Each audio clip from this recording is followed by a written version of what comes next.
We will be looking at this graphing calculator question today. The function f is defined as f of x equals ln x e to the x plus 1 minus x to the power 4 for 0 is less than equal to x is less than equal to 2. The graph of f is shown in this following diagram over here. The graph of f has a local maximum at point A, and it also intersects the x-axis at the origin and point B over here. So this is a three-part question. We want to find the coordinates of A, find the x coordinates of B, and finally find the total area enclosed by the graph of f, the x-axis, and the line x equals 2. So we'll start with finding the coordinates of A. We will have to graph this line in our graphing calculator. So our y1 is our f of x, which is ln x e to the x plus 1 minus x to the power 4. We'll click graph, and this looks like the graph in our question given. So to find the coordinates of A, we know that the local maximum is at point A. The local maximum just means that the slope f prime of x is equal to 0. The slope is equal to 0 at this point A. So how do we find this derivative, the f prime of x? We can go to make a second line, click math, go to the 8th one, end derivative, plug in with respect to x. And to input line y1, we'll click alpha, trace, and we'll select number 1 with respect to x. So this will find our derivative, the red line, as we plot this. This will be our derivative of f of x, or f prime of x.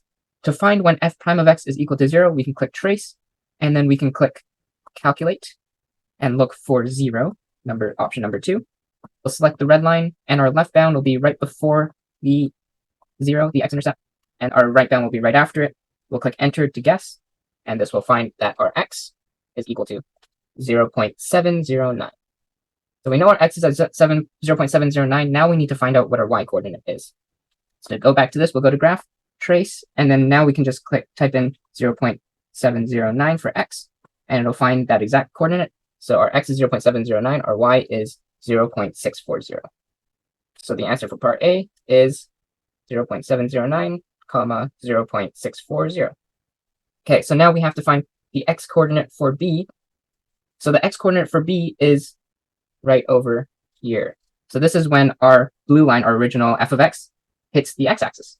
So to find this, we can go back to calculate, find the 0. Similar to the last one, we find the intercept here. Click guess, and our answer will be 1.09. X is equal to 1.098 or 1.10. Okay. Finally, for part C, we're done that. Find the total area enclosed by the graph of f, the x-axis, and the line x equals 2. When we want to find the area, in other words, everything underneath this and everything above this, that is just the integral. So we want to find the integral from 0 to 2, and we want to find the total area, so this is the absolute value of f of x with respect to x. So to plug this in, we can go back to our graphing calculator, and we will click math, look for number 9, the option number 9, which is the integral, and we can do from 0 to 2 of the absolute value. We'll click math again, go to number, the absolute value of f of x. We'll click alpha, trace, and we'll select our f of x, our original one, y1, with respect to x. Calculate this, and we get 4.611. And this is the answer for all 3 questions of this question.